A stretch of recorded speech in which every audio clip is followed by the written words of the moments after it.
Hello viewers, welcome to black and white.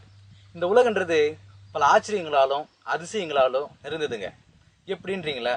நம்ம தினமும் TV பார்க்குறோம், நியூஸ் பேப்பர் படிக்கிறோம், கிடைக்கிற கொஞ்ச நேரத்தில் நண்பர்களோடவும் பேசுகிறோம். இப்படி நம்ம பார்க்கும்போதும் படிக்கும்போதும் பேசும்போதும் இந்த உலகத்தை பற்றின நிறைய விஷயங்கள் நம்ம தெரிஞ்சுக்கிறோம். அதில் சில விஷயங்கள் நமக்கு ஆச்சரியத்தையும் அதிசயத்தையும் ஏற்படுத்தலாம். அத்தகைய ஆச்சரியத்தை நாள்தோறும் எங்கள் நிகழ்ச்சி வாயிலாக கொடுக்கணுன்றது தான் எங்கள் நிகழ்ச்சியுடைய நோக்கம். சரி, நிகழ்ச்சிக்கு போகலாம் வாங்க.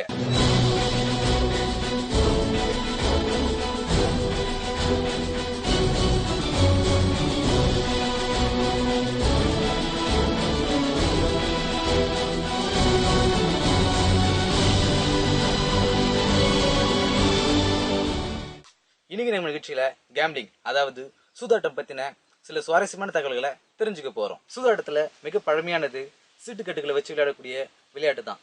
கிபி 1300களில் எகிப்திலிருந்து இங்கிலாந்துக்கு வந்து இங்கிலாந்து மூலியமா இந்தியா முழுவதும் பரவினதுதான் இந்த சீட்டாட்டம். ஆரம்ப காலங்களில் சீட்டுக்கட்டுகளில் ராஜாவுக்கு தான் அதிக மதிப்பு இருந்தது.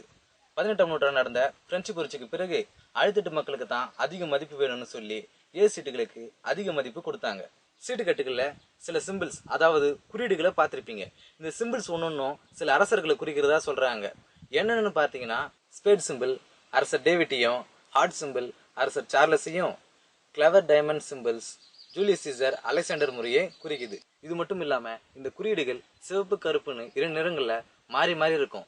இந்த 2 நிறங்களும் இரவும் பகலையும் குறிக்கிறதா சொல்றாங்க. பெரும்பாலான சூதாட்ட முறைகள் புழக்கத்தில் இருந்தாலும் சில விளையாட்டுகள் மட்டும்தான் பெரும்பாலான மக்களால் விளையாடப்படுது, பிரபலமானதாகவும் இருக்குது. அப்படி பிரபலமான ஒரு விளையாட்டு தான் போக்கர். சீட்டுக்கட்டுகளை வச்சு விளையாடக்கூடிய இந்த விளையாட்டு உலக பிரசித்தி பெற்றது. புகழ்பெற்ற ஜேம்ஸ் பாண்ட் படங்கள்ல ஜேம்ஸ் பாண்ட் இந்த போக்கர் விளையாட்டு விளையாடுவது போலதான் சில படங்கள்ல சித்தரிச்சிருப்பாங்க. இதே போல ஸ்லாட்ஸ், ரூலட் போன்ற விளையாட்டுகளும் பிரபலமானவை. ஒவ்வொரு ஊரும் ஒவ்வொரு விஷயத்துக்கு பிரபலங்க. உதாரணத்துக்கு சொல்லணும்னா, திருநெல்வேலினா அல்வா, மதுரைனா மல்லி. அது போல சூதாட்டத்துக்கும் சில நகரங்கள் ரொம்பவே பிரபலம். என்னன்னு கேட்டீங்கன்னா, லாஸ் வேகாஸ், மக்காவ், பஹாமஸ் போன்ற நகரங்கள் சூதாட்டத்துக்கு ரொம்பவே பிரபலம். இந்த நகரங்கள் முழுக்கவே சூதாட்ட விடுதிகளாலே நிரம்பி இருக்குங்க. அதனாலேயே ஆண்டுதோறும் ஆயிரக்கணக்கான மக்கள் சூதாட்டத்துக்காகவே இந்த நகரங்களுக்கு வந்து போயிட்டு இருக்காங்க. இந்த நகரங்களுக்குலாம் வரணும்னா உங்களுக்கு சூதாட தெரியுன்ற அவசியம் இல்லைங்க. சூதாட தெரியாதவங்களுக்கு சொல்லிக் கொடுக்கவே சில டியூஷன் சென்டர்களும் இங்கே இயங்கிட்டு வருது. சூதாட்டத்தை பற்றியும் சூதாட்ட விடுதிகளை பற்றியும் சில ஆங்கில படங்களும் வந்திருக்கு. உதாரணத்துக்கு கேசினோ, ரவுண்டர்ஸ், தி ஹஸ்லர், த ஸ்டிங் போன்ற படங்கள் அதில் ரொம்ப முக்கியமானவை. தமிழில் சில படங்கள் வந்திருந்தாலும் இந்த படங்களில் சூதாட்டத்தை பற்றி நுணுக்கமாகவும் அடர்த்தியாகவும் சொல்லியிருப்பாங்க.